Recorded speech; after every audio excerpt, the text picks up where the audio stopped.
ባለፉት 3 ወራት የዳታ ማይኒንግ ስራ ለመስራት ፈቃድ ላገኙ 4 ኩባንያዎች የሰርቨር ፍተሻዎችን በማድረግ እቃዎቻቸውን ወደ ሀገር ውስጥ እንዲያስገቡ ፈቃድ መስጠቱን ብሔራዊ የመረጃ መረብ ደህንነት አስተዳደር አስታውቋል።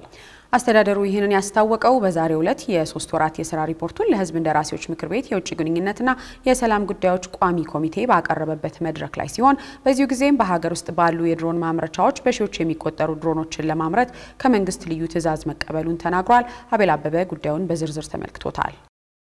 በዛሬው ዕለት የ2018 በጀት ዓመት የ3 ወራት የሥራ አፈጻጸሙን በሕዝብ እንደራሴዎች ምክር ቤት ተገኝቶ ያስገመገመው ብሔራዊ የመረጃ መረብ ደህንነት አስተዳደር ያለፉት ወራት ላይ ወደ ተግባር ከገቡ ተጠቃሽ ስራዎች ውስጥ ድሮኖችን በሀገር ውስጥ መገጣጠምና ማምረት አንዱ እንደነበር አስረድቷል። ወደ ስራ ከገቡ 2 የድሮን መገጣጠሚያና ማምረቻ ፋብሪካዎች ውስጥ አንዱ በሆነው ኤሮ አባይ ባለፉት 3 ወራት 300 ድሮኖች መመረታቸውን የተናገረው ተቋሙ አሁንም በሺዎች የሚቆጠሩና ለተለያዩ አገልግሎቶች የሚውሉ ድሮኖችን ለመገጣጠምና ለማምረት ከመንግስት ትዕዛዝ መቀበሉን አሳውቋል።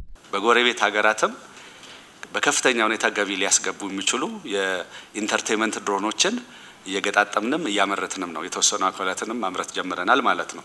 ስለዚህ በዚህ መሰረት በመጀመሪያው ሩብ ዓመት 300 የሚሆኑ ድሮኖችን አምርተናል። አሁንም እያመረትን ነው ያለነው፣ ቁጥሩ እየጨመረ ነው ያለነው። ይሄ ማምረቻ ለቪዲዮ ቀረጻ ለሰርቬላንስ የሚሆኑ ድሮኖችንም ወደ 100 የሚሆኑ አሁን በመገጣጠም ወደ ማጠናቀቅ ደረጃ ላይ ደርሷል ማለት ነው።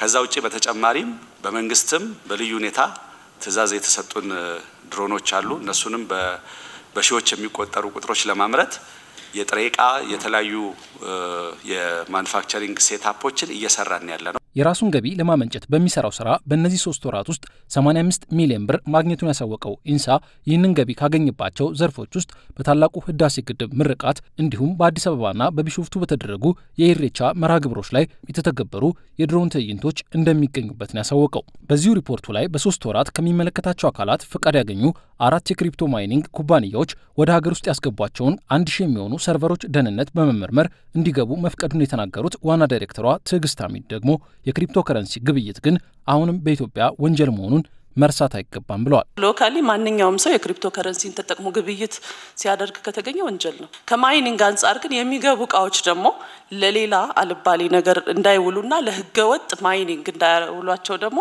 ፕሪ ኢምፖርት ፈቃድ ከኢንሳ መውሰድ ይኖርባቸዋል። ስለዚህ ከስተምስ ባዘጋጁ የኤሌክትሮኒክ አንድ መስኮት አገልግሎት አፕላይ ያደርጋሉ። ሲገቡ እነኛን ሰርቨሮች የማየት ሎኬሽናቸውን የማየት ከተፈቀደላቸው አገልግሎት ውጪ ሳይትም ጭምር ሲጠቀሙ ከተገኙ የመውረስ ጭምር ማንዴት ተሰጥቶናል ማለት ነው። ስለዚህ ክሪፕቶ ማይኒንግን በተመለከተ ህብረተሰቡም ቋሚ ኮሚቴ አባላትም ልትረዱልን የሚገባው ፈቃድ ተሰጥቷቸው የሚመጡ ተቋማትን የሰርቨር ፈቃድ የፕሪ ኢምፖርት ክሊራንስ ነው ኢንሳ የሚሰጠው። በዚሁ ጊዜ ህጋዊ በመምሰል ቢሮ ጭምር በመክፈት የኦንላይን ስካም ወይንም የማጭበርበር ስራ የሚሰሩና ትምህርትና ስራ ፈላጊ ዜጎችን እያስለቀሱ ያሉ ተቋማት መኖራቸውን በመጥቀስ እነዚህ ተቋማት ላይ ለምን እርምጃ አይወሰድም የሚል ጥያቄም ከህዝብ እንደራሴዎቹ ተነስቶ ነበር። በቅርቡ ራሱ ስካሚንግ ስራ የሚሰሩ በዚህ መልኩ የተንቀሳቀሰ የነበረ ተቋምም በፖሊስ በኩል ተለይቶ ብዙ ኮምፒውተሮችን የፎረንሲክ ምርመራ አድርገን ሪፖርት አድርገናል ማለት ነው። እዚህ ሆነው ልክ እንደ ኮል ሴንተር ሆነው የስካሚንግ ስራ ሲሰሩ የነበረ ተቋም ማለት ነው። እና ችላ የተባለ ዝም የተባለ ነገር ሳይሆን በደንብ በተለይ ከፌደራል ፖሊስ ወንጀል ምርመራ ቢሮ ጋር ተቀናጅተን በሰፊው እየሰራንበት ያለነው ነገር ነው። ማህበራዊ ሚዲያዎች በጎጎናቸው እንዳለ ሆነው ማህበራዊ ሴትን የሚያናጉ ከባህል ያፈነገጡና አለመረጋጋትን የሚፈጥሩ ይዘቶች በስፋት የሚሰራጩባቸው አውዶች እየሆኑ መምጣታቸውን ያነሱት የህዝብ እንደራሴዎቹ ይህን ሀገርን ለውድቀት የሚዳርግ ተግባር ለመግታት የመረጃ መረብ ደህንነት አስተዳደር ምን እየሰራ ነው ሲሉም ጥያቄ አንስተዋል። ሰብአዊ መብት በማይጋፋ መልኩ ግን እነዚህን የዲጂታል በተለየ ቴክኖሎጂ ፕላትፎርሞች ትላልቅ ቢግ ቴክ የምንላቸውን እነሱን የሚቆጣጠርን ሬጉላቶሪ ፍሬምወርክ ያስፈልገናል። ቢኮዝ አብዛኞቹ ቀደም ሲነሱ የነበሩት ኮንተንቶች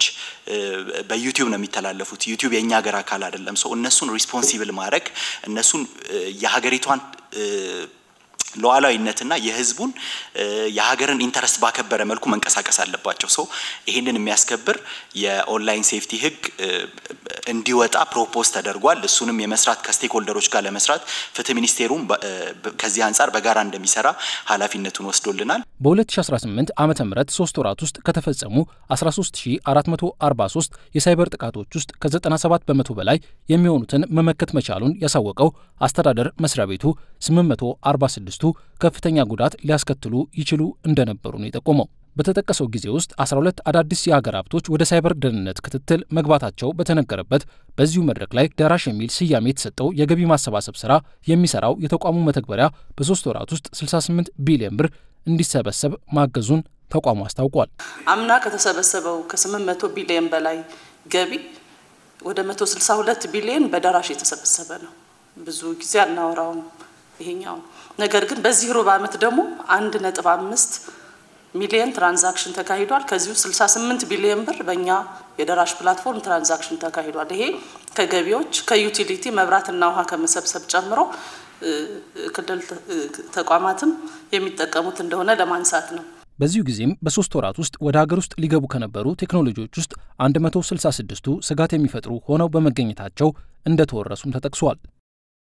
በነገራችን ላይ ተመልካቾቻችን ከነዚሁ ከፍተኛ የኃይል አቅርቦትን ከሚጠይቁት የዳታ ማይኒንግ ኩባንያዎች ጋር በተያያዘ የኢትዮጵያ ኤሌክትሪክ ኃይል ኩባንያዎቹ ምንም እንኳን በ2017 በጀት ዓመት ከ28 ቢሊዮን ብር በላይ ገቢ ቢያስገኙም በሂደት እንዲወጡ እንደሚፈልግና ከአሁን በኋላም ለአዲስ የዳታ ማይኒንግ ኩባንያዎች ፈቃድ እንደማይሰጥ አስታውቆ እንደነበር አይዘነጋም።